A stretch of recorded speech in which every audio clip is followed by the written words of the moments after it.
ये तीनों चीजें आपको सक्सेस की ओर ले जाएंगी। We all know that we have to do this good thing, but we are not doing this every day. So आज हम बात करने वाले हैं प्रोक्रास्टिनेशन के बारे में, टालना, चीजों को टालते रहने के बारे में।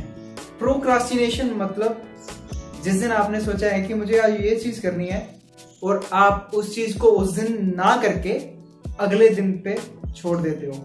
दोस्तों, my name is Vishal, I am learning various languages. Let's start this video.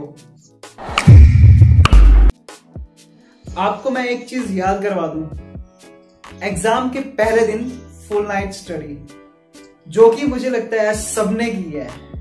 ऐसा कोई नहीं होगा जो ऐसा नहीं करता है। उस दिन हम क्या करते हैं, जिसका एग्जाम होता है उसके एक दिन पहले हम सारी की सारी बुक कंप्लीट करते हैं और उस दिन तो सोते भी नहीं है। अगले दिन एग्जाम देके आके बस खत्म कर देते हैं अपना काम।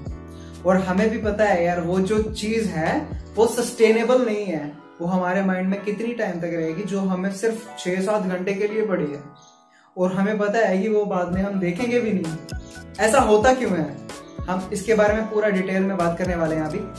कोई चीज हमने सोची है कि हाँ यार, इतना टाइम है मेरे पास और इस टाइम में मुझे ये प्रोजेक्ट को कंप्लीट करना है। हर रोज थोड़ा थोड़ा करके कंप्लीट करूंगा, आराम से हो जाएगा और उसकी क्वालिटी भी बहुत अच्छी होगी जो आप काम हर रोज करोगे। बट फिर क्या होता है, हम वो काम हर रोज नहीं करते हैं और जब उसकी डेडलाइन आने वाली होती है उसके पहले हम सारा का सारा काम जल्दबाजी में करके अपना सबमिट करवा देते हैं। और हमें पता होता है कि उसकी क्वालिटी क्या होगी। जो काम आप हर रोज थोड़ा थोड़ा करके करोगे और जो काम आप सिर्फ एक दिन में करके दे दोगे, उसमें बहुत ज्यादा डिफरेंस हो सकता है। और ये बात आप भी मानते होंगे। ये जो चीज है प्रोक्रास्टिनेशन, ये होती क्यों है, आइए इसके बारे में थोड़ा सा जान लेते हैं। मैंने क्या किया है, इसको इजी वे में समझाने के लिए इसको 3 पार्ट्स में डिवाइड कर दिया। हमारा जो माइंड है ना, इसके अंदर 3 और माइंड होते हैं और उसमें से सबसे पहला माइंड है थिंकिंग माइंड, जो सोचता है कि हाँ मुझे बहुत बड़ा करना है, कुछ बड़ा करना है, दुनिया में कुछ ऐसा करके दिखाना है जो इम्पॉसिबल हो, जिससे मेरी रेपुटेशन बने। वो जो है ना, वो एक मिसाल बनाना चाहता है इस दुनिया में। और आई गेस ऐसा सब सोचते होंगे। यही वो माइंड है जो हम पॉजिटिव रखता है और हमें कुछ जिंदगी में करने के लिए, आगे बढ़ने के लिए बोलता है। बट इसके रास्ते में सबसे बड़ी रुकावट दूसरा माइंड है, उसको मैंने नाम दिया है मंकी माइंड। ये वो चीज करता है जिसमें सबसे ज्यादा मजे आते हैं। इसको दुनिया में और कोई काम नहीं करना है, इसको सिर्फ मजे लेने हैं। आप कह सकते हो कि ये वो माइंड है जो हमें कंफर्ट जोन में रहने के लिए बोलता है और जिसका कहना मानकर हम कोई भी काम नहीं करते। अपना जो चीज में हमें ज्यादा मजा आता है वो चीज हम करते रहते हैं। और आप ये भी ऑब्जर्व करोगे कि मैक्सिमम टाइम हमारा जो मंकी माइंड है ये ही जीतता है। आप चाहो या ना चाहो, बट ये वाला हमेशा आगे रहता है। इसके कारण जो आपने बहुत सारे काम करने थे, जो आपने सोचा था मैं बहुत बड़ा काम करूंगा, वो काम नहीं हो पाते हैं। And in the last, third mind, monster mind, इसको आप पैनिक मॉन्स्टर भी कह सकते हो। बिकॉज ये तभी आता है जब आपको कोई इंपॉर्टेंट काम करके देना है, सबमिट करवाना है और उसकी डेडलाइन आ रही है। फॉर एग्जाम्पल, आपको कोई ऐप डेवलप करके देनी है या फिर आपके पास कोई प्रोजेक्ट है, उसको कंप्लीट करके अपने बॉस को सबमिट करवाना है। तो क्या होता है कि जो ये पैनिक मॉन्स्टर होता है ये आ जाता है और जो मंकी माइंड है ना, वो गायब हो जाता है। और ये जो है आपका डेडलाइन से पहले काम करवा के दे देता है, चाहे जैसा मर्जी काम हो, चाहे आपने उसकी क्वालिटी कैसी भी रखी हो, बट ये आपसे कुछ ना कुछ करवा के दे देता है। और ये ऐसा माइंड है जो आपके जो थिंकिंग माइंड को बोलता रहता है कि यार तेरे को अकल नहीं है, तूने काम क्यों नहीं किया, तेरे को काम करना ही नहीं आता, तेरे से नहीं हो सकता। ये आपको डीमोटिवेट और गिल्ट फील करवाता है, इसलिए इसका नाम मॉन्स्टर माइंड है। तो प्रोक्रास्टिनेशन के बारे में बात कर लेते हैं। ये 2 टाइप्स की होती है। फर्स्ट, जिसकी डेडलाइन होती है, जो काम होता है जिनकी डेडलाइन होती है, आपको वो काम करके देना ही देना होता है और सेकंड टाइप में होता है जिसकी डेडलाइन नहीं होती, उसको हम दूसरे नाम से भी बुला सकते हैं, आर एम्बिशन किलर। ये सबसे खतरनाक चीज है जिसकी हमें डेडलाइन ही नहीं पता, क्योंकि वो काम हम कभी भी नहीं करते और वो काम वैसा का वैसा रह जाता है। ज्यादातर आपके जो बड़े गोल्स होंगे जो आप करना चाहते हो लाइफ में, आप ध्यान से देखोगे कि उनकी डेडलाइंस नहीं होती हैं, इसीलिए इसको नाम दिया गया है ड्रीम किलर। अभी तो जिनकी डेडलाइंस होती हैं उनका तो चलो कम से कम कुछ तो कुछ आप करके दे ही देते हो, बट जिनकी डेडलाइंस नहीं होती वो तो हम करते ही नहीं है, वो तो ऐसे ही रह जाते हैं सारे के सारे काम। और ये वही है जो आपको अपने लाइफ गोल से गिव अप करवाते हैं। इट लीड्स टू गिल्ट, आप गिल्ट फील करते हो। तो क्या करना है इन चीजों को सही करने के लिए, इन चीजों को इम्प्रूव करने के लिए और जिंदगी में प्रोक्रास्टिनेशन को कम करने के लिए?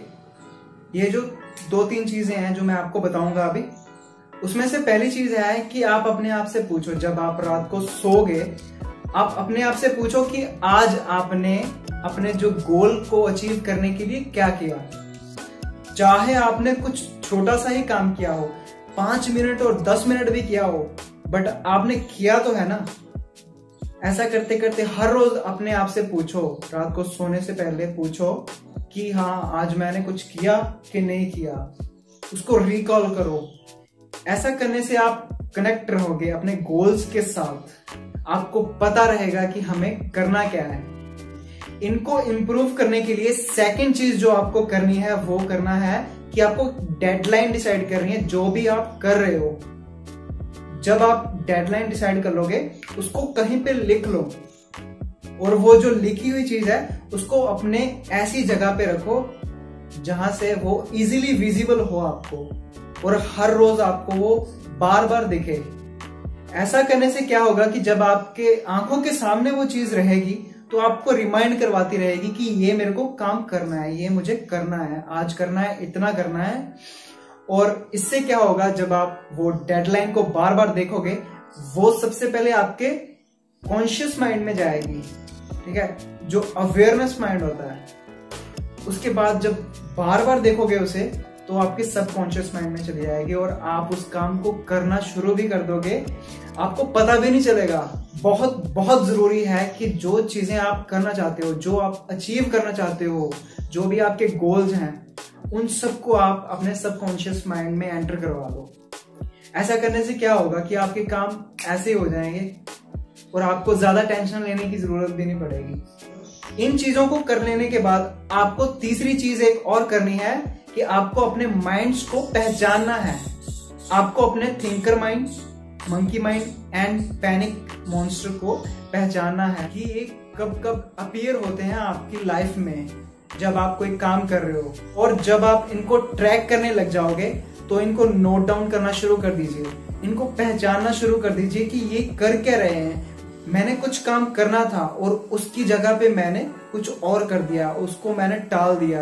क्या सोच के टाला, कौन सी ऐसी चीज थी जो आपको उससे ज्यादा इंपॉर्टेंट लगी उस टाइम पे, जो आप करने लग गए, और इतनी इंपॉर्टेंट चीज जो आपको गोल्स की तरफ लेके जा रही थी उसको आपने नहीं किया।